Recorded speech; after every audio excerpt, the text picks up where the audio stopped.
Hello everyone, welcome back to our YouTube channel AR study classes. हम पढ़ रहे हैं एडवांस स्टील डिजाइनिंग, जिसमें हमने प्रीवियस लेक्चर में अपना यूनिट 4 स्टार्ट किया था और हमने बेसिक समझा था प्री स्ट्रेस कंक्रीट क्या होता है, कंपैरिजन देखा था RCC PSC में।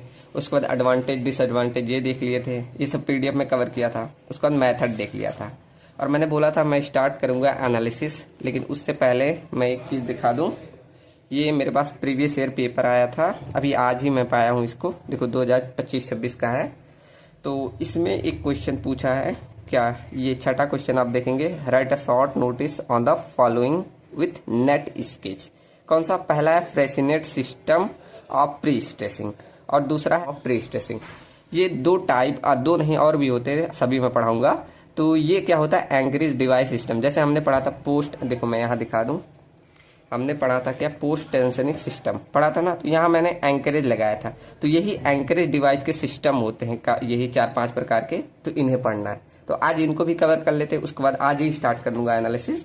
ठीक, चलो तो ये भी स्टार्ट कर दे रहे हैं आज। हालांकि सिलेबस में लिखा नहीं था, बस टाइप लिखा है, लेकिन पूछा है तो पढ़ा दे रहा हूँ। ठीक, चलो तो यहाँ मैंने कुछ नोट पॉइंट लिखे, पहले इसे देख लो कि अब जब प्री टेंशनिंग और पोस्ट टेंशनिंग में मिनिमम ग्रेड कितना यूज करते हो, मतलब मिनिमम ग्रेड ऑफ कंक्रीट। जैसे RCC में आपने पढ़ा होगा मिनिमम ग्रेड 15-20 इतना ही यूज किया जाता है, लेकिन इसमें मिनिमम ग्रेड होता है M14। ठीक, इसमें जब आप प्री टेंशनिंग कर रहे हो, pre tensioning pre stress concrete में। और मिनिमम कवर जानते हो ना, जहाँ से आप लोग RCC में चीज पढ़े होगे, कवर कितना लेंथ ये छोड़ी जाती है, वो कवर कितना यहाँ 20 mm दी जाती है। ठीक, ऐसे अगर आप पोस्ट टेंशनिंग करो तो उसमें मिनिमम ग्रेड M30 होता है और कवर कितना 30 mm दिया जाता है। ठीक, तो ये दोनों नोट पॉइंट आपके अगर फ्यूचर में जब भी कंपटीशन एग्जाम दोगे तहाँ के लिए है। ठीक, चलो अगर उसी में पॉइंट लिखना होगा लिख लेना, इसलिए लिखवा दिया। अब यहाँ मैंने देखा कि हाई ग्रेड यूज हो रहा है, तो क्यों यूज करते हैं, इसका रीजन भी आना चाहिए। तो ये रीजन भी पूछ सकता है, तो मैंने लिख लाया है टाइपिंग फॉर्म, एकदम बेसिक है, समझ जाओगे। देखो क्या लिखा है, need of high strength concrete in PSC। क्यों यूज करते हैं, मतलब प्री स्ट्रेस कंक्रीट में हाई ग्रेड। तो पहला रीजन है due to large bearing stress develop in a concrete due to pre stressing applied at the anchorage process. अब क्या बोला, जब आप एंकरेज प्रोसेस, यहाँ देखो, जब आप यहाँ एंकरेज प्रोसेस करते हो तो यहाँ पर बियरिंग स्ट्रेसेस काफ़ी डेवलप होती है। अब आप ही बताओ, ऐसे काफ़ी ज़्यादा लोड अगर लगेगा तो अगर ये आपका कंक्रीट कम ग्रेड का रहेगा तो क्या क्रश कर जाएगा। तो यही ना हो, क्रश ना हो या फेल ना हो, इसीलिए हम क्या करते हैं, पहला रीजन कि वहाँ पर हाई स्ट्रेंथ कंक्रीट यूज करते हैं। ये पहला रीजन हो गया है। ठीक, दूसरा रीजन कि हम चाहते हैं अच्छी खासी बॉन्ड बने स्टील और कंक्रीट में, इसलिए यूज करते हैं। तीसरा reason, while using high grade of concrete shrinkage crack are very low. ठीक, जब हम क्या हाई ग्रेड कंक्रीट यूज करेंगे तो वहाँ आपका श्रिंकेज जो रहेगा, वो श्रिंकेज या बोलो क्रैक बोल दो, ये बहुत कम रहेगा, इसलिए यूज करते हैं। तो ऐसे बहुत सारे रीजन आप खुद से भी लिख सकते हैं। ठीक, और चौथा रीजन है कि while using high grade of concrete the cross section dimension will be less. ठीक, तो जब भी आप हाई ग्रेड यूज करते हैं तो वहाँ क्रॉस सेक्शन आपके तो क्या होते हैं, कम होते हैं। ठीक, जब भी आप ग्रेड बढ़ाएंगे तो वहाँ पर आपकी क्रॉस सेक्शन कम बनते हैं, और ऑलरेडी हमने पढ़ा प्री स्ट्रेस कंक्रीट के डायमेंशन कम होते हैं। ठीक, सो क्या self weight of the concrete भी हमारी कम लगती है। ठीक, तो ये सारे रीजन है हमारे हाई ग्रेड यूज करने के। ठीक, और मैंने एक चीज बोला कि हम हाई स्ट्रेंथ ऑफ स्टील भी यूज करते हैं। हाई स्ट्रेंथ अब जैसे वहाँ माइल्ड और HYSD यूज करते हैं, तो यहाँ हाई स्ट्रेंथ की यूज करते हैं। ये मैंने लिखवाया था, पीछे लिखा था। तो क्यों यूज करते हैं, पहला रीजन, अगर वहां पर आप यूज करें, if you are using mild steel, ये HYSD इन प्री स्ट्रेस में अगर ये यूज करने, जैसे RCC में ये यूज करते थे, वैसा इसमें अगर यूज कर लोगे तो क्या होगा, लॉस आर वेरी हाई, मतलब लॉसेस इसमें काफी हाई होगा। तो इसी रीजन से, due to this reason we use the strength of steel. ठीक, मतलब हाई स्ट्रेंथ ऑफ स्टील इसी रीजन से यूज करते हैं। और यहाँ एक पॉइंट जान लो कि लॉसेस ऑफ प्री स्ट्रेस में 10 से 20% तक ही होना चाहिए जब आप प्री स्ट्रेस करते हैं तब। ठीक, तो उसमें इतना ही लॉस, अगर उससे ज्यादा लॉस हुआ तो आपका फेल माना जाता है। ठीक, तो ये इतना ध्यान रखो, इससे ज्यादा लॉसेस नहीं होना चाहिए जब आप प्री स्ट्रेस कंक्रीटिंग में। ठीक, क्लियर ना, तो ये पॉइंट ध्यान रखना। चलो अब आगे बढ़ते हैं। आगे हम अपना यही देखते हैं पोस्ट टेंशनिंग सिस्टम, जिसे एंकरेज सिस्टम बोला जाता है। तो वही PDF दिखा रहा हूँ जो उस दिन मैंने बोला था आप सबको नहीं पढ़ना। देखो यही पूछा था ना मैंने, यही वहां पर PDF था, बोला ये नहीं पढ़ना, लेकिन अब आपको पढ़ना है। क्या? पहला फ्राइसिनेट एंकरेज सिस्टम, जो कि फ्रांस में बना था। ठीक, तो फिगर यहाँ से मैं दिखा दे रहा हूँ और पॉइंट में और भी लिखवा दे रहा हूँ। ठीक, इसमें छोटे छोटे पॉइंट है। दूसरा है गिफर्ड, ये यू रहेगा यूडल सिस्टम। ठीक, उसके बाद थर्ड है मैग्नेट, देखो वहाँ मैग्नेट ब्लेटन सिस्टम, वहाँ मैग्नेट लिखा है आपके क्वेश्चन में, जो PYQ दिखाऊं मैं आपको, देखो PYQ में जो है क्या लिखा है, मैग्नेल, देखो मैग्नेल ब्लेटन सिस्टम, ये मैग्नेट रहेगा, ठीक। तो ये गलत लिखा था। चलो तो एक एक करके पहला पढ़ते हैं, ठीक। चलिए तो पहला लिखो। पहला आपका क्या था, फ्राइसनेट, FRY नहीं ई रहता है, FREY, फ्राइसनेट, ठीक। फ्राइसनेट सिस्टम या एंकरेज सिस्टम लिखना चाहो लिख लो, एंकरेज सिस्टम। अभी मैं फिगर दिखा रहा हूँ, फिगर आप लोग वहीं से लिख लेना, और भी पॉइंट उसमें है मैं समझा दूंगा, ठीक। तो ये जो सिस्टम था मेनली बनाया गया था फ्रेंच इंजीनियर के द्वारा, ठीक, जो कि जिनका नाम ही था फ्राइसनेट, ठीक। चलो यही पहला पॉइंट यही लिख लेते हैं कि आपका जो फ्राइसनेट सिस्टम था, सिस्टम वाज इंट्रोड्यूस बाय किसके द्वारा, बाय द फ्रेंच इंजीनियर, ठीक, FREN, फ्रेंच इंजीनियर, ठीक। तो एक फ्रेंच इंजीनियर थे, कौन थे, क्या लिखा, freshness system was introduce by the French engineer, जो कि यहाँ लिख लो यही नाम, फ्रेसिनेट, इन्हीं के नाम पे पड़ा, ठीक, फ्रेसिनेट इंजीनियर। और इन्होंने and it was first introduce to anchorage system, ठीक, मतलब यही पहला सिस्टम इंट्रोड्यूस किया था। And it was the first method to be introduce, ठीक, ये पहला मेथड था जो कि बताया गया था, इंट्रोड्यूस, ठीक, क्लियर ना। अब इसमें करते क्या है हम, मेनली देखो मैं फिगर एक बार फिर से आपको दिखाऊं, रुको। इसमें देखो क्या किया जा रहा है, ऐसे स्टील की वायर्स ली जाती है काफी सारा, और इसको एक सिलेंड्रिकल कोन द्वारा ऐसे लगा दिया जाता है। फिर यहाँ पर एक सिस्टम लगा होता है, ऐसे स्पार, इनके बीच गैप होता है, यहाँ दिखाने गया तो गैपिंग करके ऐसे जुड़ा होता है। मेनली ऐसे एंकरेज एक प्रकार की डिवाइस है, तो इसी तरह बनाया है एंकरेज करने के लिए, ठीक। तो ये भी लिख लेते हैं एक बार, ठीक। कुछ पॉइंट लिख लो कि आपके जैसे एक टर्म क्या है, पॉइंट ही चाहिए, आपका थ्योरी भी थोड़ा लिखना होता है, ठीक। तो इसमें क्या होता है, जो वायर्स लिखे हैं, ये वायर्स आप 5 से लेकर 7 mm डायमीटर तक यूज करते हैं, और नंबर आप ये मतलब आप जैसे कई सारे पतले पतले वायर होते हैं ना, तो 8 से लेकर 12 या 16 से 24 तक इसे ग्रुप में एक केबल तब बनाया जाता है, ठीक। तो ये पॉइंट लिख लो कि हाई स्ट्रेंथ स्टील वायर्स, ठीक, वो भी कितने, स्टील वायर्स ऑफ लिख सकते हो 5 mm से लेकर कितना 7 mm, ठीक, इतने डायामीटर के यूज किए जाते हैं, ठीक। और कितना, अगर नंबरिंग देखो, नंबरिंग ये आपके वेरी करते रहे, ये 8 हो सकते हैं और 12, या आपके 16 से लेकर 24 तक, ठीक, और 24 इतने नंबर तक ये हो सकते हैं, ठीक। लिख लो आर ग्रुप्ड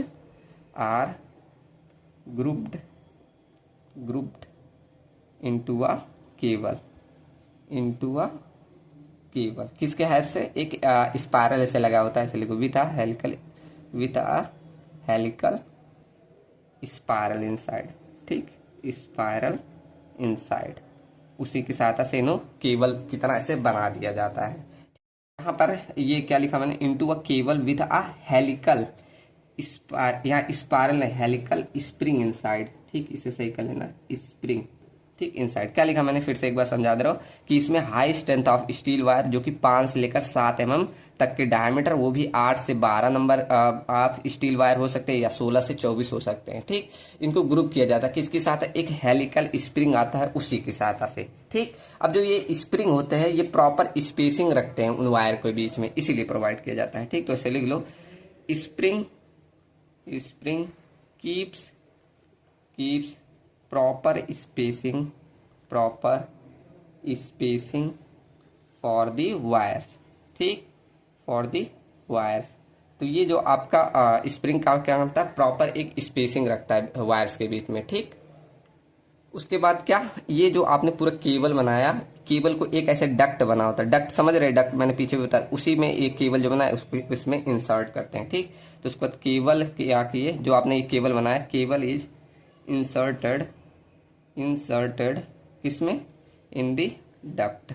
ठीक, तो उस डक्ट में आप केबल को इंसर्ट कर देंगे। क्लियर हुआ ना कैसे पूरा प्रोसेस हो रहा है, ये मैं समझा रहा हूँ। ठीक, अब चलो एक बार पूरा लिख दे रहा हूँ क्या पूरा इसका सिस्टम होता है। देखो एंकरेज जो होता है इसका, एंकरेज जो डिवाइस है ये एंकरेज डिवाइस जो है पूरा कंसिस्ट ऑफ आ, पहले तो एक कोनिकल एक कंक्रीट का ऐसा पूरा सिलेंडर रहता है, कंक्रीट सिलेंडर।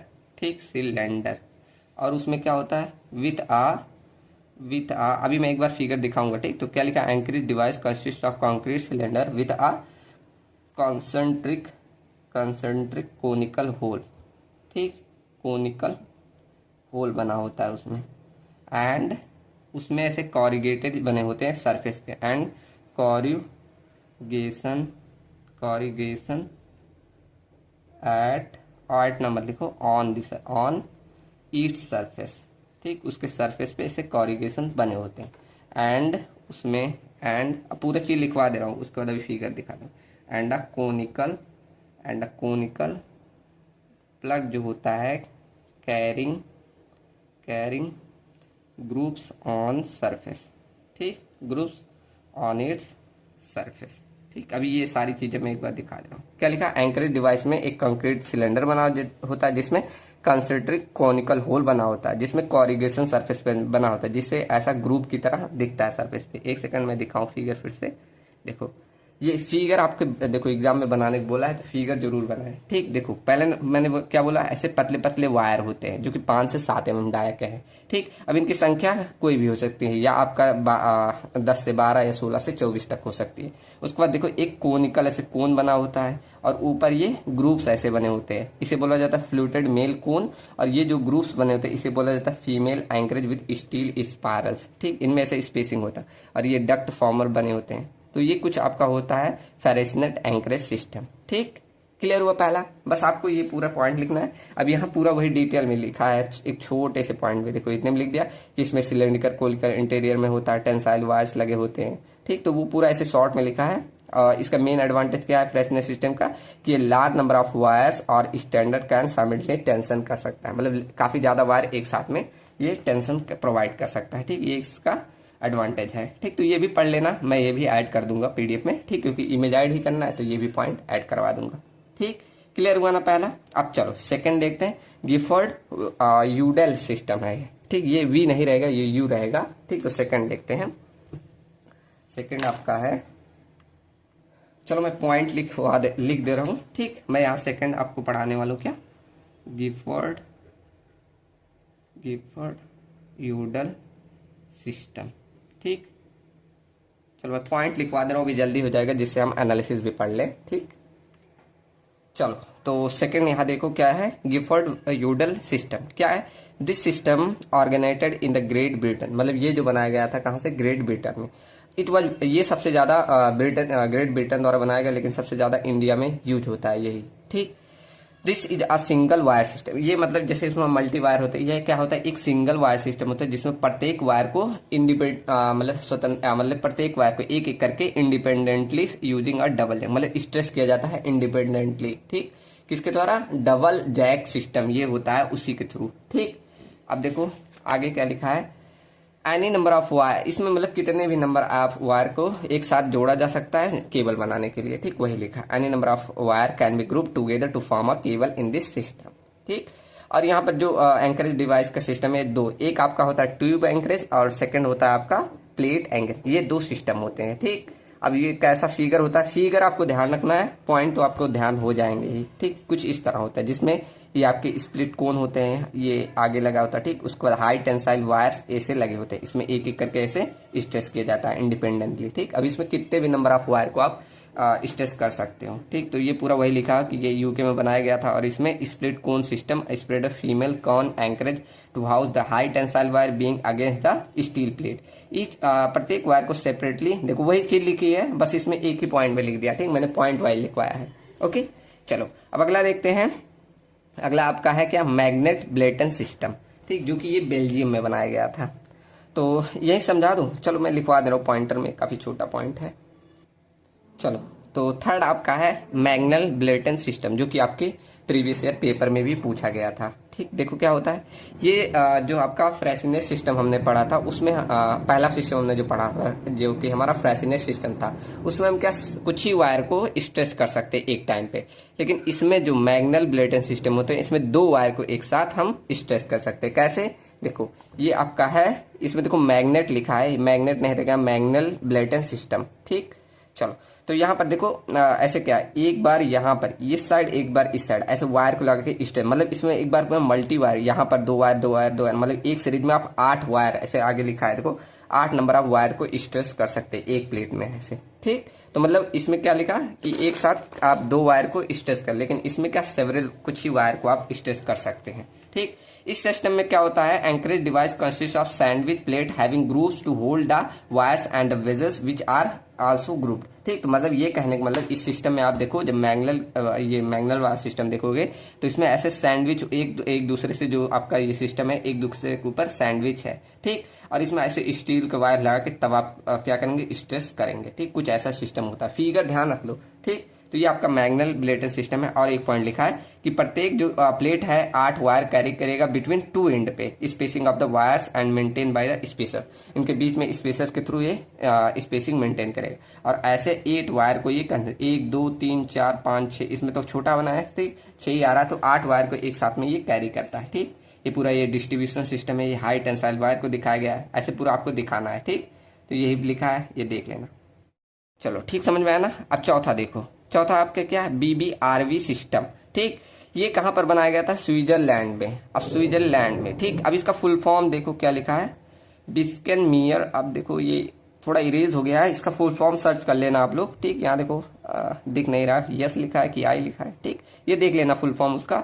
ओके, इसमें क्या करते हैं, सिंपल आपने जैसे पोल्स में देखे होंगे ऐसे वायर लगे हुए, ऐसे नंबर ऑफ ऐसे वायर्स लगा दिए जाते हैं, आगे ये बटन हेड लगा जाता है। इसका यह है कि this system is suitable for transporting large अगर फोर्सेस है, कितने तक, 12,000 किलो न्यूटन, उतने तक ये compressing 90 to 170 wire are use. मतलब इसमें जो ये वायर्स दिख रहे हैं इतने वायर्स, और ये लोड कितना, ये 12,000 किलो न्यूटन तक टेंशन कर सकते हो। ठीक, अब क्या लिखा, आप BBRV tendon consist of several parallel length of high tensile wire, वही लिख रहा है कि कुछ ऐसे several number of high tensile wires लगे होते हैं। ठीक, विथ ईच एंड पे terminating in the cold formatting button head, प्रत्येक एंड पे क्या एक ऐसे बटन हेड लगा दिया जाता है एक दूसरे को ज्वाइन करने के लिए। Okay, with machine anchorage fixer के थ्रू। ठीक, after the desire extension of the tendons is reached a threaded nut is switch to the anchorage head पे। ठीक, जब आपको मतलब जितना आपकी आवश्यकता है प्रेशर से उतना पहुंच गया तो उसके बाद क्या थ्रेडेड नट प्रोवाइड कर देते हैं आगे पे के थ्रू। ठीक, which transmitted the force by the bearing against to the end, मतलब वही पूरा बता रहा है कि एंड के थ्रू आपका लोड ट्रांसफर करेगा। ठीक, तो ये आपका BBRV सिस्टम होता है, मेन है फिगर ध्यान रख लेना। ओके, चलो अगला देख लो, ली मिकेल सिस्टम। ये आपका ऐसे होता है, कुछ आगे नट लगाया था, ये वाशर दिखाया गया, हाई टेंसाइल स्टील बार होता है। अब इसको जितना आपको चाहिए उतना आप यहाँ आप घुमा के कसते हुए जाते हैं, यही सिस्टम होता है इसका। तो क्या लिखा, this system compressive high tensile bar diameter कितना 12 से 40 mm तक के लगे होते हैं विद थ्रेडेड एंड पे। ठीक, after tensioning each bar is anchorage by screw के थ्रू, वही नट को आप स्क्रू के थ्रू आप कसते जाएंगे एंड वाशर को tightly against the end plate के थ्रू टाइटली कसते जाएंगे जितना आपको एंकरेज करना है। ठीक, in this system the force are transmitted by the bearing at the blocks पे। ठीक, तो मतलब ये जो आपका कंक्रीट ब्लॉक है इसी के थ्रू आपका लोड ट्रांसफर होता है। ठीक, तो ये आपके सिस्टम थे, मेरी 5 ही है। ठीक, तो फिगर सबका ध्यान रख लेना। ओके, आशा करता हूँ समझ में आएगा। ये जो दोनों पूछा था ये मैंने बता दिया। ठीक, और भी 2 एक्स्ट्रा ही थे, तो अगर और भी पूछेगा आप बता सकते हो। ठीक, चलो तो अब आगे बढ़ते हैं। अगला हमारा क्या था, एनालिसिस। ठीक, तो एनालिसिस में आपका सबका होता है, इसमें देखो आपके जैसे सिर्फ बोला है सिंपली सपोर्टेड, तो मैं सिर्फ सिंपली सपोर्टेड पढ़ा रहा हूँ। ठीक, अगर मैं क्वांटम में देखूंगा और भी पढ़ाया गया है या उसमें बताया गया तो मैं वो भी बाद में बता दूंगा। ठीक, जब रिवीजन कराऊंगा। ठीक, तो अभी हम सिर्फ कर रहे हैं एनालिसिस ऑफ, हेडिंग डाल लो, एनालिसिस ऑफ क्या, सिंपली सपोर्टेड बीम। ठीक, मैं उसका नहीं पढ़ा रहा हूँ अभी, जैसे बहुत चीज़ों के इसमें टी बीम का भी पूछा जाता है, कैंटिलीवर बीम का भी पूछा जाता है, तो मैं सिर्फ सिंपली सपोर्टेड बीम का पढ़ा हूँ। ठीक, चलो तो अब समझते हैं हम analysis of simply supported beam in pre stress concrete. ये भी ध्यान दो कि इसको एनालिसिस करने के 2-3 मेथड होते हैं। तो मैं पहला मेथड आज स्टार्ट कर रहा हूँ, उसके बाद उसका क्वेश्चन कराऊंगा, फिर हम दूसरा मेथड स्टार्ट करेंगे, उस पर क्वेश्चन करा दूंगा। ठीक, और भी क्वेश्चन कराऊंगा, पहले मेथड हो जान दो। ठीक, तो पहला मेथड मैं पढ़ाने जा रहा हूँ इसमें, जिसे बोला जाता है स्ट्रेस कॉन्सेप्ट मेथड। ठीक, कौन सा? Stress concept method. अभी और भी मेथड है जैसे बाउंड्री लाइन मेथड, वो अभी मैं इस पे एक क्वेश्चन करा दूं, उसके बाद तब बताऊंगा आगे। ठीक, तो स्ट्रेस कॉन्सेप्ट मेथड पहले इससे सीखते हैं। ठीक, तो इससे हम सिंपली सपोर्टेड बीम की एनालिसिस करते हैं। चलो बढ़िया। चलो, तो केस नंबर फर्स्ट ले रहे हैं कि हम एक, क्या हमें सिंपली सपोर्टेड का ही पढ़ना है, तो हम उसी का बना रहे, सिंपली सपोर्टेड बीम। ठीक, जो कि प्री स्ट्रेस किया गया है। मतलब अगर मैं केस दिखाऊं तो कैसा होता है सिंपली सपोर्टेड बीम, आप लोग बोलेंगे ये माना मेरा बीम बना रहे हैं। ठीक, ये बहुत ईजी है, जैसे आप लोग ने आरसीसी पढ़ा था, बहुत बड़ा सा स्टेप था, ऐसा नहीं है इसमें। ठीक, तो देखो यहाँ मैंने बना दिया एक बीम। ठीक, ये आपका सिंपली, अब इसे गर्डर भी बोला जाता है। क्यों? क्योंकि इसका जब भी स्पैन काफ़ी बड़ा रहता है तो उसे गर्डर नाम बोला दिया जाता है। तो कहीं कहीं लिख दे analysis of simply supported girder, तो उससे भी टेंशन मत लीजिएगा। ठीक, ऐसे लिख दे रहा हूँ, सिंपली सपोर्टेड गर्डर। चलो लिख दूँ, सिंपली सपोर्टेड गर्डर। ठीक, गर्डर, गर्डर का मतलब आप लोगों ने अगर पढ़ा होगा कि एक अगर स्पैन लंबी रहती है तो उसी को गर्डर बोला जाता है। ठीक, तो वही मतलब होता है। तो आप बना रहे हैं। ठीक, तो ये हमारा क्या है, एक बीम। अब इसमें प्री स्ट्रेस कैसे करते हैं, यहाँ नीचे हम टेंडन वायर प्रोवाइड कर देते हैं। तो यहाँ मान लो कोई ऐसे लोड लगा हुआ है, ये ऐसे मान लो यूडीएल लोड लगा हुआ है। ठीक, ये माना W किलो न्यूटन पर मीटर, ये हमारा लोड लगा हुआ है। इसकी न्यूट्रल एक्सिस बना दी। ठीक, अभी फिगर बना दूँ फिर समझा रहा हूँ। ठीक, इसमें 2 केसेस, एक बार मतलब हम जो प्री स्ट्रेस लोड लग रहा है उसको लेंगे, एक बार W लोड से, उससे आप स्ट्रेस का स्टडी देखेंगे बस। ठीक, तो यहाँ हमारा मान लो टेंडन वायर आपने दिया ये यहाँ पर। ठीक, तो टेंडन वायर जहाँ देते हो तो वो क्या करता है, ऐसे कंप्रेस करने लगता है इंटरनली। ठीक, कुछ इस तरह, ये पी लोड, ये पी लोड। ठीक, ये आपका कुछ प्री स्ट्रेस बीम मैंने बना दिया। ठीक, अब ये एक बात ध्यान दो, यहाँ जब आपका ये कंप्रेसिव लोड लग रहा है तो यहाँ न्यूट्रल एक्सिस से कुछ डिस्टेंस ही होती है, जिसे ई बोला जाता है, इसेंट्रिसिटी। आप लोगों ने कॉलम पढ़ा होगा, जब कॉलम ऐसे पढ़ते थे तो वहाँ पर देखा होगा ये इसकी न्यूट्रल, यहाँ भी ये इसकी न्यूट्रल एक्सिस ही है। ठीक, न्यूट्रल एक्सिस, तो न्यूट्रल एक्सिस से कहीं भी ऐसे लोड लग रहा था पी, तो ये यहाँ पर ऐसे क्या एक मूवमेंट जनरेट करता था। ठीक, जिसे हम निकालते थे M=P × E। ये आप लोगों ने कॉलम जब पढ़ा होगा आरसीसी में तब किया होगा। ठीक, तो सिमिलरली ऐसे यहाँ पर भी P लोड लग रहा है, तो इसी P कंप्रेसिव लोड लगने की वजह से ये ऊपर की तरफ ऐसे बेंड करा रहा होगा, मतलब मूवमेंट जनरेट करा रहा होगा। कैसे, रुको दिखा रहा हूँ। देखो आज फिर से इस ब्रश का यूज, ये रहा, देखो ये 2 लेयर। अब यहाँ नीचे के साइड आप लोड लगा रहे हो तो नीचे के साइड ये लोड लगने की वजह से ऐसे ये मूवमेंट करा रहा होगा, ऐसे कुछ करा रहा होगा ना, यहाँ नीचे के साइड ऐसे देखो लग रहा है। ठीक, तो यहाँ से ऐसे ये मूवमेंट करा रहा होगा, ये पी। ठीक, तो मतलब कुछ अगर मैं अब इस लोड की वजह से फिगर बनाऊं तो क्या इसमें कोई इसे मूवमेंट जनरेट होगा, मतलब अभी यहाँ ऊपर वाले लोड को आप मत देखिए, अभी सिर्फ हम इस कंप्रेसिव लोड को देख रहे हैं। ठीक, तो देखो कुछ ऐसा इसमें मूवमेंट जनरेट होगा। फिर से 1 सेकंड में फिर से बना दूं फिगर। देखो ये मैंने बना दिया प्री स्ट्रेस बीम। अब मैंने बोला जब यहाँ नीचे से लोड लग रहा है तो एक ऐसा मूवमेंट इसमें जनरेट होगा, ऐसा। ठीक, इधर भी ऐसा, जिसे मैंने किसे P × E से निकाला, मैं लोड इंटू, ये देखो डिस्टेंस दिखाया था ना, ये लोड इंटू E डिस्टेंस, तो यही मल्टीप्लाई होकर मतलब मूवमेंट यही आता है। आप लोगों ने कॉलम में पढ़ा होगा इसे, तो सेम ऐसे ये उल्टा हो गया, P × E और यहाँ P × E। और ये आपका टॉस का एक कॉन्सेप्ट है कि ये जो लोड रहता है यहाँ डायरेक्ट लोड P आ जाता है, इसकी वजह से ये टॉस का कॉन्सेप्ट है। बस ऐसे डायरेक्ट जानिए कि ये एकदम इस पे आ जाएगा। ठीक, न्यूट्रल एक्सिस पे, अगर टॉस पड़े होंगे तो उसमें ध्यान होगा ये बातें। ठीक, तो ये यहाँ बीच में लगने लगेगा। ठीक, यहाँ तक क्लियर। अभी ऊपर वाले छोड़िए, अभी बस हम नीचे ये कंप्रेसिव लोड लग रहा है उसका द्वारा देख रहे हैं। ठीक, क्या क्या स्ट्रेसेस हो रहे हैं। ठीक, क्लियर ना। अब यहाँ से न्यूट्रल एक्सिस की दूरी को हम वाई टॉप, मतलब डिस्टेंस दिखाते हैं वाई से ना, तो इसे हम बोल दे रहे हैं वाई, और ये ऊपर का है तो इसे वाई टॉप बोल दे रहे हैं, और ये नीचे का है तो वाई बॉटम डिस्टेंस। ठीक, क्लियर यहाँ तक। और इसकी लोड लगने की वजह से कैसे बेंड करेगा, कुछ ऐसे बेंड करता था, ये कुछ इस तरह ऐसे ना, और सही से यहाँ बराबर बनाइएगा। ठीक, तो कुछ इस तरह से बेंड कर जाएगा। क्लियर? ये जब मतलब नीचे सिर्फ कंप्रेसिव लोड का दिखा रहा हूँ, ये लोड की वजह से ऐसे बेंड कर जाएगा। ठीक, और ये आपका ऊपर टेंशन निकलेगा, टेंशन होने लगा। देखो ऐसे ये इसकी एक्सिस यहाँ से ऐसे जा रही है तो ये टेंशन क्रिएट कर रहा है, और यहाँ अंदर की ओर आ रहा है तो ये कंप्रेस कर रहा है, मतलब यहाँ कंप्रेशन आएगा। ठीक, मतलब ये किस कंप्रेशन आ रहा है, मतलब ये देखा जाए तो कैसी कंडीशन बन रही है, हॉगिंग कंडीशन बन रही है। किसके कारण हो रहा है, वो जो प्री स्ट्रेस लग रहा है उसकी वजह से, जो कंप्रेसिव लोड आ रहा है उसकी वजह से कुछ इस तरह बेंडिंग आती है। ठीक, तो इसमें हम देखेंगे कि ऊपर टॉप में बॉटम में कितना बेंडिंग स्ट्रेस आया, और आपका ये डायरेक्ट बेंडिंग स्ट्रेस ये देखते हैं। फिर ऐसे हम एक बार लोड की वजह से देखेंगे। ठीक, चलो बढ़िया, यहाँ तक समझ में आया कैसा क्या कंडीशन हुआ। ओके, अब यहाँ हम एज्यूम कर ले रहे हैं, एज्यूम कर ले रहे हैं, एज्यूमिंग कि हमारा जो कंप्रेसिव साइड पे जो वैल्यू है उसे हम पॉजिटिव लेके चल लें।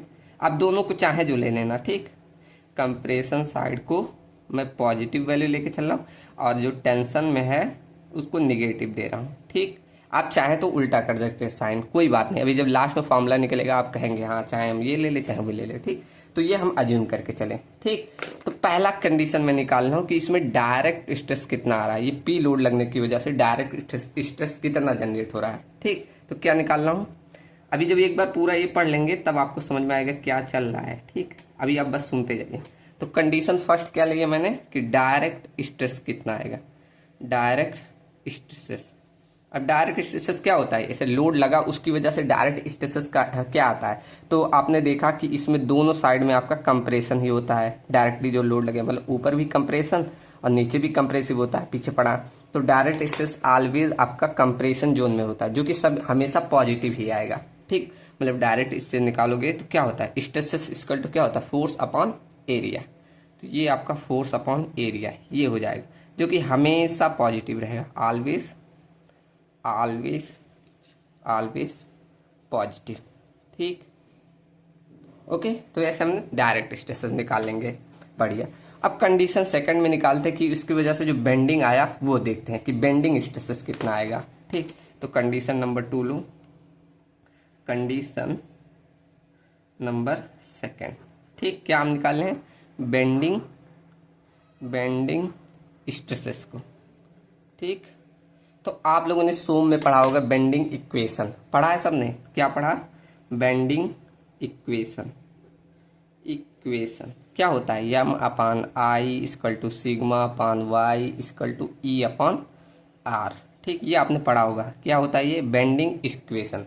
तो यहाँ से हम बेंडिंग स्ट्रेसेस चाहेंगे, मतलब इतना टर्म हमें चाहिए, तो मतलब M upon I equal to sigma upon Y. तो यहाँ से अगर आपको सिग्मा निकालना है तो क्या करना है, इसको इधर भेज दो, मतलब सिग्मा इक्वल टू हम लिख सकते हैं एम वाई अपान आई। तो ये आपका आ गया बेंडिंग स्ट्रेसेस का इक्वेशन। ठीक, जिसमें हमने मोमेंट इक्वल टू क्या लिखा है, मोमेंट बराबर पी इंटू ई। तो फाइनली ऐसे भी लिख सकते हो कि सिग्मा बराबर पी इंटू ई इंटू में वाई डिवाइडेड बाई आई। ठीक, तो ये आपका आ गया बेंडिंग स्ट्रेसेस। अब बेंडिंग स्ट्रेसेस आपको टॉप में और बॉटम में निकालना है, तो कैसे निकालोगे, तो देखो ऐसे यहाँ लिख दो @ टॉप में, अगर मैं देख रहा हूँ टॉप में। ठीक, ऐसे टॉप फाइबर लिख दो, मतलब 2 फाइबर है ना, एक टॉप वाला एक बॉटम वाला। ठीक, तो मैं टॉप में देख रहा हूँ, टॉप फाइबर FIBER, तो फाइबर के लिए। तो टॉप फाइबर में मेन इक्वेशन यही है, सिग्मा इक्वल टू क्या, P into E divided by क्या है आई। यही इक्वेशन है, P into E divided by आई, और यहाँ y के स्थान पे बस y टॉप लिख देना। ठीक, इंटू में y टॉप, और टॉप में क्या आ रहा है, यहाँ ऊपर के साइड देखो क्या आ रहा है, टेंशन, और टेंशन को हमने क्या लिया है, निगेटिव। तो यहाँ पर ये वैल्यू आ जाएगी निगेटिव। ठीक, क्लियर, देखो बढ़िया ना। ऐसे आप टॉप में बेंडिंग स्ट्रेसेस निकाल लिए, ऐसे आप बॉटम में भी निकाल सकते हो, @ क्या इसमें बॉटम फाइबर में, बॉटम फाइबर। ठीक, तो बॉटम फाइबर में कितना आएगा ये देख लो, तो सिग्मा आपका यहाँ ऐसे लिखना चाहो लिख सकते हो, सिग्मा टॉप और सिग्मा बॉटम में कितना आया। तो यहाँ पर सेम वही equation P into E divided by आई, और y के स्थान पे बस y बॉटम लिख देना। ठीक, y बॉटम, और यहाँ देखो अब बॉटम के साइड कंप्रेशन आ रहा है कि टेंशन, तो आप बोलेंगे बॉटम के साइड आ रहा है कंप्रेशन। तो कंप्रेशन को हमने पॉजिटिव लेके चला, ये वैल्यू आ गई पॉजिटिव।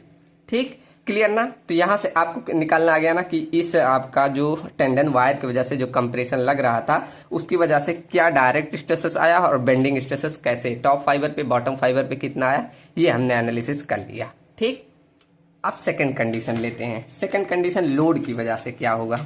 अब देखो सेकंड कंडीशन लो, hashtag due to external loading, इसकी वजह से क्या होगा। तो देखो आपका कुछ ऐसे बीम था, यहाँ मैं साइड में बना दे रहा हूँ यही। ठीक, देखो एक सेकंड में बना दो। देखिए अब यहाँ पर अब सिर्फ आपको एक्सटर्नल लोड देखना है, ये जो कंप्रेशन आ रहा था टेंडन की वजह से उसको नहीं ध्यान देना है। ठीक, तो आप बोलेंगे जब सिर्फ इस पे लोड लगेगा तो कैसे, ऐसे ही बेंड करेगा, ऐसे जैसे किया। एक सेकेंड, इस वाले से समझो। ठीक, तो ये आपके दो लेयर थे, वाई बॉटम वाई टॉप। अब सिर्फ इस पे ऊपर पे लोड लग रहा है, जब ऊपर लोड करेगा तो कुछ ऐसे अब बेंड करेगा। ठीक, तो देखो ऐसे बेंड कराया है मैंने। ठीक, सिर्फ ऊपर ऐसे लोड लग रहा है, क्लियर ना। चलो, तो वहां पर आपको दिख रहा होगा, यहाँ पर ऊपर के साइड इसमें क्या आ रहा है, कंप्रेशन, और नीचे के साइड टेंशन आ रहा है। ठीक, ये आपका वाई टॉप हो गया, वाई टॉप, और ये वाई बॉटम। ठीक, ये वाई बॉटम, क्लियर ना। यहाँ से सारी चीजें आपको मालूम चल गई। ये क्या है, बेंडिंग आपका आ रहा है, यहाँ पर लिख दो बेंडिंग आ रहा है। ये आपकी न्यूट्रल एक्सिस हो गई, न्यूट्रल एक्सिस। ठीक, तो यहाँ पर अगर स्ट्रेसेस आपको निकालना है, वही बेंडिंग स्ट्रेसेस, सिर्फ बेंडिंग आ रहा है। ठीक, डायरेक्ट स्ट्रेस तो वही रहेगा, वो नहीं बदलेगा। ठीक, तो यहाँ पर अगर बेंडिंग निकालना होगा तो वही same equation sigma equal to M upon क्या आया था, यम अपान आई, हाँ यम अपान आई इंटू वाई, यही था। तो यही रख दो बस। ठीक, तो यहाँ पर अब मुझे इंटरनल टॉप पे बेंडिंग कितना है और बॉटम पे निकालना हो, मतलब सिग्मा टॉप निकालना हो तो क्या होता है, बस इसका वैल्यू रख दो यहाँ पर। इसे भी P इंटू ई लिख सकते हो। ठीक, चाहे M ही लिखो, M लिख दे रहे हैं। ठीक, तो M इंटू आपका Y, यहाँ टॉप लिख देना, और डिवाइडेड बाई I। ठीक, तो ये टॉप का आ गया। अब टॉप पे क्या आ रहा है, कंप्रेशन, तो कंप्रेशन हमने क्या लिया था, पॉजिटिव, तो ये पॉजिटिव ही रहेगा। ठीक, क्लियर। ऐसे हम बॉटम वाला निकाल लो, सिग्मा बॉटम, तो यहाँ बॉटम पे क्या आ रहा है, देखो बॉटम पे आ रहा है टेंशन, तो टेंशन के लिए क्या हो जाएगा, ये निगेटिव, M इंटू यहाँ लिख देना Y bottom divided by I. तो इस तरह आप क्या निकाल लोगे, टॉप पे बेंडिंग स्ट्रेसेस, बॉटम पे बेंडिंग स्ट्रेसेस, और डायरेक्ट स्ट्रेसेस यही रहता है, sigma equal to P upon I, और ये पॉजिटिव हमेशा ही रहता है। ठीक, तो इस तरह हम देखें फाइनली पूरे अगर बीम पे, तो ऐसे लिख सकते हो फाइनली। अब हम एक साथ देखें, फाइनली स्ट्रेसेस देखें कहाँ पर, एक बार टॉप पे देखें, एक बार बॉटम पे, तो क्या आ रहा है, तो ऐसे देखें सिग्मा टॉप इस पे, तो पहला तो आपका ये होता है बेंडिंग डायरेक्ट स्ट्रेसेस, क्या, जो कि हमेशा पॉजिटिव रहेगा, क्या, P बाई ए, ये आ रहा है। उसके बाद ड्यू टू आपके ये इसकी वजह से, टेंडन वायर की वजह से टॉप पे क्या आया था, तो टॉप पे यहाँ आया था हमारा, देखो ऊपर लिखा है, टॉप पे क्या आया था, माइनस का PE by I into Y top, मतलब इसकी वजह से आया PE upon I into Y top. ठीक, तो ये निगेटिव आया था, दिखाया ना, यहाँ ऊपर आपको दिख रहा है। उसके बाद यहाँ हमने एक्सटर्नल लोड की वजह से टॉप पे देखा, तो क्या आ रहा है, पॉजिटिव में, क्या, M इंटू वाई टॉप और डिवाइडेड बाई आई। तो इस तरह आपको अगर टॉप पे निकालने कहेगा तो इस तरह आप निकाल लेना बेंडिंग स्ट्रेसेस एट टॉप। अब आपको बॉटम निकालना होगा तो बॉटम भी निकाल सकते हो, कैसे, देखो sigma bottom equal to direct stresses तो वही रहेगा P बाई ए, और ये क्या हो जाएगा, देखो बॉटम पे ये कितना आ रहा है, पहला प्री स्ट्रेस की वजह से ये आ रहा था, यहाँ है यहाँ। ठीक, तो सिग्मा बॉटम पे कितना, PE, मतलब ये पॉजिटिव में है, P into E divided by I into Y bottom. ठीक, ये आ रहा है, और उसके बाद प्लस नहीं, यहाँ देखो माइनस में है, एक्सटर्नल लोड की वजह से माइनस MY इंटू कितना है, बॉटम, MY इंटू बॉटम और डिवाइडेड बाई आई, ये आपका बॉटम पे आ रहा है। तो कुछ इस तरह हम बॉटम और टॉप पे निकाल सकते हैं। अब दोनों का हमने देखो कॉम्बिनेशन लिख दिया, यही आपका होता है एनालिसिस। अगर इसे एक साथ लिखना हो तो क्या आ रहा है, बस प्लस माइनस चेंज हो रहा है, मतलब ऐसे लिख लो कि अगर एक साथ सिग्मा टॉप या बॉटम, ऐसे आपको फॉर्मूला देखने को मिलेगा कहीं कहीं, सिग्मा टॉप या बॉटम पे P अपॉन ए प्लस माइनस PE आपका PE अपॉन आई, और यहाँ वाई टॉप के स्थान पर ऐसे सिर्फ वाई लिख देता है। आपको जो यूज करोगे यहाँ से वही लग जाएगा, ठीक। उसके बाद यहाँ भी plus minus m into Y divided by I, ठीक। यहाँ भी प्लस माइनस जो आप यूज करोगे वो लगा देना, ठीक। तो ऐसे फाइनली ये आपका फॉर्मूला होता है, ठीक। समझ में आया कि नहीं पूरा एनालिसिस? पूरा एनालिसिस का मतलब हम यही देखें कि टॉप पे बॉटम पे कितना बेंडिंग स्ट्रेसेस निकलेगा, ठीक। पहले आपको क्या, पहले आपको इस टेंडन वायर की वजह से जो प्री स्ट्रेस दी है उससे देख लिया, फिर एक्सटर्नल लोड की, फिर दोनों कंबाइन करके एक साथ देख लिया। अब इसका फिगर भी बनता है, ठीक। तो देखो पेज नहीं बचा, यहाँ मैं बना दे रहा हूँ, ठीक। चलो एक सेकेंड, चलो मैं यहाँ अलग से पेज बना दे रहा हूँ। यहाँ क्वेश्चन लिखा हूँ ना, तो ये काम आएगा, क्वेश्चन कराना है, ठीक। चलो तो अब इसका पूरा कंक्लूजन करके अब हम डायग्राम बनाए। देखो कंक्लूजन, यहाँ ऐसे कंक्लूजन, अभी एक बार मैं और फिर से समझा दूंगा, ठीक। चल तो ये पूरा कंक्लूजन देखें। पहला हमारा तो प्री स्ट्रेस एक बीम था, ऐसा कुछ प्री स्ट्रेस बीम था, ये आपका प्री स्ट्रेस बीम। मेन ऐसे डायग्राम है, उसमें समझ गए तो हो गया। एक दो बार प्रैक्टिस करोगे आपको आ जाएगा, इसमें कोई टफ नहीं। आरसीसी की तरह 4-5 स्टेप थोड़ी है, ठीक। तो ये आपका कोई प्री स्ट्रेस बीम है जिसमें नीचे मैंने टेंडन वायर प्रोवाइड कर दिए, ये आपके टेंडन्स वायर है, ठीक। साथ में इसलिए बना रहा हूँ आप लोग को एकदम एक एक टर्म समझ में आ जाएगा, ठीक। ये इसकी न्यूट्रल एक्सिस में बना दे रहा हूँ, ये ऐसे न्यूट्रल एक्सिस। समझ में आया कि नहीं सबको? जरूर बताइएगा। जैसे कोई स्टेप नहीं रहा इसमें, ऐसे डायरेक्ट समझना होता है। मेन अगर आपका टॉस और सोम अगर मजबूत होगा तो आपको समझ में आया होगा, ठीक। चलो तो ये मेरा प्री स्ट्रेस बीम रहा। तो पहला हम निकाल लेते हैं, इसमें फिगर बना ले रहे हैं डायरेक्ट स्ट्रेसेस का। ये क्या, डायरेक्ट स्ट्रेसेस का, ठीक। इसका बना ले, ये लिख दो। ये आपकी न्यूट्रल एक्सिस है, ये पूरी डेप्थ हम डी मान ले रहे हैं, ठीक। पूरा मान लो, इसे पूरा कैपिटल डी होता है। यहाँ वो सब नहीं निकालना, ये मत दिखाओ, ठीक। ये आपका टेंडन होता है, टेंडन, ठीक। और ये इसकी बी विड्थ बता दे रहे हैं, ठीक। इस तरह आपका बीम बना दिए। अब यहाँ डायरेक्ट स्ट्रेसेस पूरा ऊपर नीचे, मतलब कंप्रेसिव साइड में यहाँ लिख दो। ये ऊपर क्या होता है, इसमें कंप्रेसिव नहीं होता, दोनों कंप्रेशन ही आता है, ये मत दिखाओ, ठीक। चलो तो यहाँ ऊपर और दोनों, मतलब दोनों साइड में, चाहे आपका एक्सटर्नल लोड आया था चाहे इंटरनल, दोनों में समान था और दोनों में पॉजिटिव था। तो मतलब इसका डायग्राम कुछ इस तरह बनता है, देखो इससे बना दे रहा हूँ, ठीक। कुछ ऐसा, दोनों में बराबर।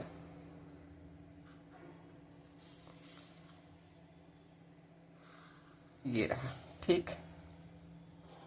इस तरह यहाँ भी पॉजिटिव, यहाँ भी पॉजिटिव, ठीक। तो यहाँ कितना वैल्यू था इसका, सिग्मा इक्वल टू था पी बाई ए। तो इस तरह डायरेक्ट स्ट्रेस, यहाँ नीचे भी उतना है, sigma equal to P by A, ठीक। ये आया। अब अगला बनाओ कि मूवमेंट ड्यू टू, यहाँ लिख दे रहा हूँ कि अगला हम बनाने जा रहे हैं movement due to pre stress की वजह से, प्री स्ट्रेस की वजह से, ठीक। तो आप लोग बताएंगे, आप यहाँ बना था, देखो यहाँ कि पहले बताओ टॉप पे कितना है, तो आप बोलोगे निगेटिव जा रहा है, और बॉटम में कितना है, पॉजिटिव जा रहा है, ठीक। तो यही तो प्री स्ट्रेस वाला है, ठीक। तो टॉप वाला कुछ फिगर ऐसे बनेगा, देखो एक सेकेंड, ये आप एक बस ऐसे लाइन खींचना, ठीक। ये बन जाए, यहाँ बना दे रहा हूँ, ठीक। चलो ठीक, ये ऐसे कुछ, ओके। इधर जाएगा तो इधर मैं पॉजिटिव दिखा दे रहा हूँ, इधर, ओहो ये बड़ा बन गया, इधर ऐसे निगेटिव, ठीक। तो ये कुछ ऐसे न्यूट्रल एक्सिस से इस तरह बनता है, ठीक। ये इधर वाली वैल्यू निगेटिव दिखा रही है, ये पॉजिटिव, ठीक। इस तरह हम दिखाते हैं। मतलब ये वाली वैल्यू कितनी है, यहाँ सिग्मा आपका क्या है, टॉप है, ठीक। सिग्मा टॉप, अरे मतलब ऊपर वाला है तो टॉप ही होगा, ठीक। तो sigma top equal to minus P into E divided by I into Y top, ये टॉप वाला मान था। ऐसे बॉटम के लिए क्या था, sigma bottom equal to, sigma bottom बराबर कितना था, पॉजिटिव में है P into E divided by I into Y bottom, ठीक। ऐसे आपको अगर इधर वाला दिखाना हो, मतलब अब एक और फिगर बनेगा कि आपका जो मोमेंट आ रहा है ड्यू टू एक्सटर्नल लोड की वजह से, ठीक है। इसलिए ड्यू टू एक्सटर्नल लोड की वजह से, तो इससे कैसे आएगा, देखो यहाँ पर एक बार उसमें भी पॉजिटिव आ रहा है, एक बार नेगेटिव, लेकिन इसमें टॉप में पॉजिटिव है, देखो एक्सटर्नल लोड में टॉप में पॉजिटिव और नीचे निगेटिव है। ठीक, मतलब आप फिगर बनाओगे इधर का, ऐसे एक रेफरेंस लाइन बनाओ। ठीक, सही बनाइएगा एकदम बराबर। देखो ये ऐसे रहा। ठीक, इधर ये निगेटिव दिखा देंगे और इधर पॉजिटिव। ठीक, तो यहाँ से कुछ ऐसे फिगर। ठीक, तो बॉटम में आपका निगेटिव है और इधर पॉजिटिव। ठीक, देखो ऊपर टॉप में क्या है, पॉजिटिव है, दिख रहा है ना आपको, टॉप में पॉजिटिव, ये निगेटिव। ठीक, मतलब टॉप में आपको कितना पॉजिटिव, तो यहाँ दिखा दो सिग्मा टॉप इक्वल टू क्या, पॉजिटिव में m into E divided by I into Y top. ऐसे बॉटम में sigma bottom equal to positive में, सॉरी निगेटिव है, निगेटिव में m E divided by I into Y bottom. लिख लेना अच्छे से, स्पेस नहीं बचा। ठीक, तो इस तरह कुछ हम निकाल लेते हैं क्या, एनालिसिस को। ठीक, समझ में आया ना। पहला स्ट्रेस कौन सा मेथड हमारा था, stress method, stress concept method. ठीक, तो इस तरह हम निकालते हैं। अभी एक मेथड और पढ़ाऊंगा, लोड बैलेंसिंग मेथड को। ठीक, समझ में आया ना कैसे एनालिसिस करते हैं। अभी एक क्वेश्चन लाया उस पर कर दो। ठीक, अब ये भी ध्यान दो, इससे कभी कभी चेंज करके दूसरी तरह लिख दिया जाता है। जैसे आपको ये सोम का कॉन्सेप्ट हो जाता है। देखो यहाँ लिखा है सिग्मा टॉप इक्वल टू क्या लिखा है, m into E upon I into Y top. अब आपने पढ़ा है सेक्शन मॉडुलस का फॉर्मूला, देखो z इक्वल टू पढ़ा होगा आई बाई वाई, पढ़ा होगा सबने। तो इसी को कभी कभी ऐसे नीचे भेज देंगे और ऐसे m e इंटू इसको आई अपॉन वाई लिख दोगे और वाई टॉप लिखो चाहे जो रहे। ठीक, तो आई अपॉन वाई आपका सेक्शन मॉडुलस हो जाता है, मतलब इससे लिख सकता है m e upon z top. ठीक, तो यहाँ घबराना मत, अब कहीं भी चेंज कर दे। यहाँ तो मैं एक का बताया हूँ, ऐसे इधर भी यहाँ भेज के जेड लिख सकता है। ठीक, ये सोम में आप लोगों ने पढ़ा होगा। ठीक, तो ऐसे ये भी फॉर्मूला होता है इसका। ठीक, तो यहाँ मैंने इतने बता दिए, ये भी होता है। ठीक, क्लियर, समझ में आया ना। तो आज पहला मेथड कर लिए, इस पर एक क्वेश्चन करा दे रहा हूँ, उसके बाद हम कल सेकेंड मेथड पढ़ेंगे। ठीक, और एक ट्विस्ट बताऊं, अगर आप उससे मतलब वो पूछ ले, कैंटिलीवर का पूछ ले, तो आप लोगों ने पढ़ा था कैंटिलीवर में क्या होता है, ऐसे कुछ बीम होता है। अगर आपने आरसीसी पढ़ी होगी तो यहाँ पर लोड लगता है, तो लोड लगने की वजह से यहाँ नीचे ऐसे कुछ बीम बनता है, मतलब कुछ ऐसे बेंड कर। ओके, दिख नहीं रहा, यहाँ दिखा दे रहा हूँ। अगर पूछ ले बाई चांस तब क्या करोगे, देखो कैंटिलीवर बीम कैसा है, ऐसा कुछ होता है, यहाँ लोड लगता है तो ये कुछ ऐसे बेंड करता था ना, तो इसमें ऊपर कंप्रेशन नीचे टेंशन आ रहा था। तो मतलब ये अपोजिट होता है। जैसे अब ये इसमें सिंपली सपोर्टेड में ऊपर क्या आ रहा था, टेंशन आ रहा, नहीं ऊपर आपका देखो, सॉरी यही गलत लिख दिया। देखो यहाँ ऊपर क्या हो रहा है, टेंशन आ रहा है, देखो ये बढ़ रहा है ना, तो ये ऊपर टेंशन आ रहा है, नीचे देखो आपका ये कम हो रहा है, तो नीचे कंप्रेशन आ रहा है, मतलब उल्टा हो रहा है। तो बस यहाँ यही सारे फॉर्मूलेज यही रहते हैं जो यहाँ लिखवाया ना, यही सारे फॉर्मूलेज यही रहेंगे, बस यहाँ साइन चेंज हो, जहाँ यहाँ माइनस है वहाँ प्लस हो जाएगा। ओहो, दिख नहीं रहा, देखो यहाँ जहाँ माइनस है वहाँ प्लस हो जाएगा, जहाँ प्लस रहेगा वहाँ माइनस, मतलब सारी वैल्यू बस चेंज हो रहा है और यही फॉर्मूला रहेगा। ठीक, अगर बाई चांस कैंटिलीवर आ जाएगा तो बस आप जहाँ माइनस वहाँ प्लस कर देना, जहाँ प्लस है वहाँ माइनस कर देना। ठीक, जैसे कभी कभी आगे पूछ लेता है, बोला तो सिंपली सपोर्टेड ही है। ठीक, चलो तो अब क्वेश्चन करते हैं। एक समझ में आया ना एनालिसिस, सबको कमेंट करना है आया कि नहीं जरूर बताना। ठीक, मैंने अपना 100% दिया है। अब चलो करते हैं क्वेश्चन। ठीक, बहुत इजी क्वेश्चन है। क्या लिखा है, 300 mm गुड़े 600 mm का एक रेक्टेंगुलर प्री स्ट्रेस बीम दिया है। अब जो बोल रहा है करते जाओ। क्या दिया है, एक आपको प्री स्ट्रेस बीम दिया है, कितना, ऐसे कुछ लिखा है, ये आपका बीम रहा जिसमें साइज दिया है 300 mm ऊपर और ये बॉटम का 600 mm हाइट। ठीक, mm में दिया है। ओके, इतना दिया है। उसके बाद बोला है etch pre stress by 4 tendon of इतने mm, मतलब 14 mm डाय के बार से, मतलब 4 टेंडन बार प्रोवाइड किए गए हैं इतने, और सबका डाया भी दिया है, कितना, 14 mm डाया का। ठीक, क्लियर, वो भी of high tensile steel at the rate 150 mm from the beam soffit. अब इसका मतलब क्या होता है, सॉफिट पहले समझो क्या होता है। ये जो नीचे वाले एकदम बॉटम वाले पार्ट को, इसको बोला जाता है सॉफिट। ठीक, तो यहाँ बोला 100 फीट से हाई टेंसाइल वायर कितना, 150, मतलब ये वाली डिस्टेंस आपको दी है, कितना, 150 mm। समझ में आ रहा, ओहो 150 mm। 100 फीट से जो आपका हाई टेंसाइल वायर प्रोवाइड किया वो 150 mm डेप्थ पे प्रोवाइड किया गया है। ठीक, इसका कहने का मतलब यह था। उसके बाद बोला the net stresses in the steel is 750 mm, मतलब जो इस पे स्ट्रेसेस आ रहा है, सिग्मा आ रहा है कितना, 750 50 mm आ रहा है, सॉरी MPa लिखा है, MPa मेगा पास्कल इतना आ रहा है। ठीक, हर एक मतलब स्टील वायर पे।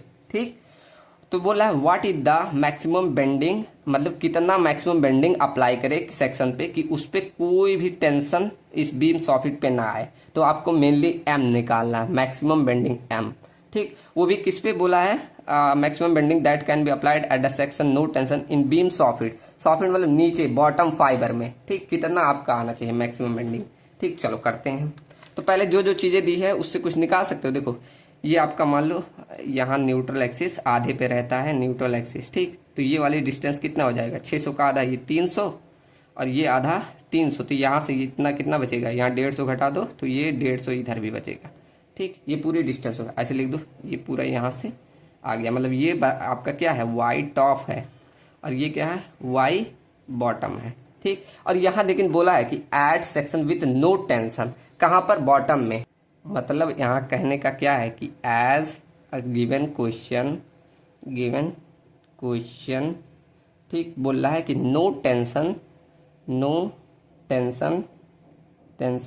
इन बॉटम। ठीक, तो बॉटम में कोई टेंशन नहीं आना चाहिए, मतलब सिग्मा बॉटम की वैल्यू बोल रहा है 0 है, इसका कहने का मतलब ये है। ठीक, क्लियर। चलो अब यहाँ आपको सिग्मा बॉटम की वैल्यू निकालो, वहीं से निकलेगा मोमेंट। ठीक, तो यहाँ आपने फॉर्मूला पढ़ा था सिग्मा बॉटम इक्वल टू, क्या पढ़ा था पहले, तो P/A, उसके बाद बॉटम पे क्या आता था, देखो फॉर्मूला भी पीछे लिखवाया है, sigma bottom equal to P/A plus में P इंटू आई, देखो पूरा लिख दे रहा हूँ, प्लस में P into I divided by I into Y bottom, Y top रहे, नहीं बॉटम ही है, sorry, Y bottom minus M into E और डिवाइडेड बाई क्या, आई, और यहाँ वाई बॉटम। ठीक, एक बार देखो आप लोग यहाँ देख लो। ठीक, क्या है, P/A into P into I into Y bottom minus में M into Y bottom upon I, यहाँ ई मैंने लिख दिया शायद, हाँ देखो M upon I Y bottom. ठीक, ये है मेनली हमें यही निकालना है। ठीक, तो इसके लिए पहले आपको P निकालना होगा। P कैसे निकाल सकते हो, इसकी मदद से। कैसे, देखो आपको पता है स्ट्रेसेस इक्वल टू क्या होता है, यहाँ इस फॉर्मूले को ऐसे ब्रैकेट में कर दे रहा हूँ। ठीक, स्ट्रेसेस इक्वल टू क्या होता है, फोर्स अपॉन एरिया, यही होता है। आपको P चाहिए तो P इक्वल टू क्या हो जाएगा, स्ट्रेसेस इंटू एरिया। ठीक, तो स्ट्रेसेस दिया है कितना आ रहा है, 750 मेगा पास्कल। ठीक, और एरिया आप निकाल सकते हो, जैसे सारा चीजें इस मतलब इसका दिया है कितना है, 4 टेंडन वायर है, वो भी कितने π/4 इंटू डाया कितना दिया है, 15 mm, 15 mm था ना, एक सेकेंड, 14 mm है, सॉरी 14 mm। ठीक, 14 mm, तो इसका स्क्वायर। ओके, अब एरिया निकाल लो, मतलब अब एक सेकंड कैलसी, चलो तो निकालो कितना आ जाएगा, पहले π/4 इंटू 14 का स्क्वायर, ये करोगे इतना आ गया, इंटू में 4 इंटू में 750। ठीक, तो मतलब वैल्यू आई 461814। ठीक, इतना आपका आ गया, कितना 461814.1201 इतना किलो न्यूटन, ये आपका P का मान आ गया। ठीक, यहाँ से आपने P निकाल लिया। एरिया भी निकालना चाहो निकाल सकते हो, कितना है, 300 गुणे 600 है, 300 mm गुणे 600 mm, कितना आ जाएगा, 6 × 18 और 2240 इतना mm स्क्वायर, इतना एरिया आ गया। और ई भी आपको मालूम है, ई तो दिया ही गया है, कितना है, ई क्या होता है, यहाँ से जहाँ से आपका टेंडन वायर प्रोवाइड किया जाता है, ये डिस्टेंस, मतलब ई आपका 150 mm है। ठीक, यहाँ से हमने ई फाइंड कर लिया। और क्या लगता है, आई लगता है। तो आई क्या होता है, जब भी रेक्टेंगुलर सेक्शन होता है क्या, BD³/12, आपने पढ़ा होगा ये सब स्वयं में, क्या BD³/12। तो बी कितना है, बी आपका 300 mm है और पूरा डेप्थ कितना है, 600 mm है, इसका क्यूब कर लो डिवाइडेड बाई 12, सारी वैल्यू पहले निकाल दे रहा हूँ। ठीक, तो 300 गुणे 600 और इसका क्यूब कर दे रहे हैं, क्यूब ये आ गया, इसको डिवाइड कर दो 12 से, तो ये आ गया 54 और कितना जीरो, 1 2 3 4 5 6 7 8 जीरो, तो इंटू 10⁸ लिख दे रहा हूँ। ठीक, ये इतना आ गया। ओके, और वाई टॉप वाई बॉटम ये सब चीज़ें तो मालूम है, फाइनली रख दो। और यहाँ बोला था कि सिग्मा बॉटम की वैल्यू 0 है, तो अब लिख दो now finally put the all value. ठीक, सब वैल्यू रख दो। यहाँ सिग्मा बॉटम हमारा 0 हो गया और P फोर्स कितना आया 461814.20 और एरिया कितना आया 180,000 इतना mm²। ठीक, प्लस में P कितना है, फोर्स वही है 461814.20 और उसके बाद क्या था, E था, E आपका है 150 mm, 150 था ना, हाँ 150 mm इंटू आपका है वाई बॉटम कितना है पूरा 300 mm है, 300 डिवाइडेड बाई आपका क्या हो गया आई की वैल्यू है 54 इंटू 10⁸ और आपको निकालना है माइनस में m इंटू वाई बॉटम कितना है 300 और आई कितना है 54 गुणे 10⁸। ठीक, ये आ गया, बस आपको सॉल्व कर लेना, इसको इधर भेज देना। चलो ठीक, तो आपको लोग, चलो मैं कर ही दे रहा हूँ, चलो तो इधर भेजे इसको, काफ़ी बड़ा इक्वेशन आ गया, तो बस इसमें कैलकुलेशन ही था, इसको माइनस वाले को इधर ले रहा हूँ, m into 300 divided by 54 into 10⁸ और ये इधर आ जाएगा 461814.20 डिवाइडेड बाई 1840 कितना था 40 और यहाँ प्लस में 461814.20 into 150 into 300 mm divided by 54 into और 10⁸। ठीक, चलो तो यहाँ मोमेंट आप लोग निकाल लेना, बस इसकी वैल्यू यहाँ रखना, इसे सॉल्व करके इधर भेज देना। आप लोग सॉल्व करोगे तो ये वैल्यू आएगी ये आपका 115.56 किलो न्यूटन इंटू मीटर। ठीक, ये मेरे पास आंसर है, मैं डायरेक्ट लिख दे रहा हूँ, आप लोग वेरीफाई करके बताना सही है कि नहीं। ठीक, चलो तो कैसा लगा आज का सेशन, एक बार मैं इसको फिर से दोहरा दूँ एनालिसिस को। ठीक, चलो एक बार फिर से समझा दूँ। हमने पढ़ा था कौन सा मेथड, स्ट्रेस कॉन्सेप्ट मेथड के थ्रू। ठीक, तो इसमें क्या हमने पहले एक प्री स्ट्रेस बीम बनाया। ठीक, तो इसमें क्या प्री स्ट्रेस बीम में ये आपका इंटरनली ऐसे लोड लगाता है, पी कंप्रेशन लोड लगाता है। ठीक, यहाँ से आपका ये जो न्यूट्रल एक्सिस की डिस्टेंस होती है लोड की, ये ई डिस्टेंस जिसे इसेंट्रिसिटी बोला जाता है, जैसे कि आप लोगों ने कॉलम में पढ़ा था। ठीक, तो इसके लोड की वजह से जैसे कॉलम में ऐसे मूवमेंट होता था, ऐसे यहाँ भी मूवमेंट होगा, तो जो कि हम सिर्फ अभी इसी को देख रहे हैं, इसको। ठीक, अभी ये ऊपर वाली लोड को इग्नोर कर दिए। ठीक, तो उसकी वजह से ये इंटरनल कंप्रेशन की वजह से कुछ ऐसे बेंडिंग आती है। ठीक, जिसमें नीचे कंप्रेशन ऊपर टेंशन आता है, तो हमने कंप्रेशन को पॉजिटिव और टेंशन को निगेटिव लेके चले। ठीक, पहला हमने निकाला डायरेक्ट स्ट्रेस, जो कि डायरेक्ट स्ट्रेस क्या हमेशा सिग्मा इक्वल टू P/A, जो कि हमेशा पॉजिटिव आएगा। ठीक, उसके बाद हम देख रहे हैं बेंडिंग स्ट्रेसेस को, तो बेंडिंग स्ट्रेस से हमने बेंडिंग इक्वेशन से फॉर्मूला निकाला, ये आया, तो हम टॉप में और बॉटम में बस लाकर वैल्यू रख दिए, कुछ ये आ गया। ठीक, अब यहाँ एक्सटर्नल लोड, बस आपको एक्सटर्नल लोड देखना, उसकी वजह से टॉप बॉटम में कितना बेंडिंग स्ट्रेसेस आएगा, और फाइनली हमने देखा तो ये सारी वैल्यू आ गई। ठीक, चलो अपने हैंड से एक बार जरूर प्रैक्टिस करना, तभी समझ में आएगा। ठीक, चलो मिलते हैं नेक्स्ट वीडियो में, और समझ में आया कि नहीं जरूर बताना। ठीक, thank you and thanks for watching.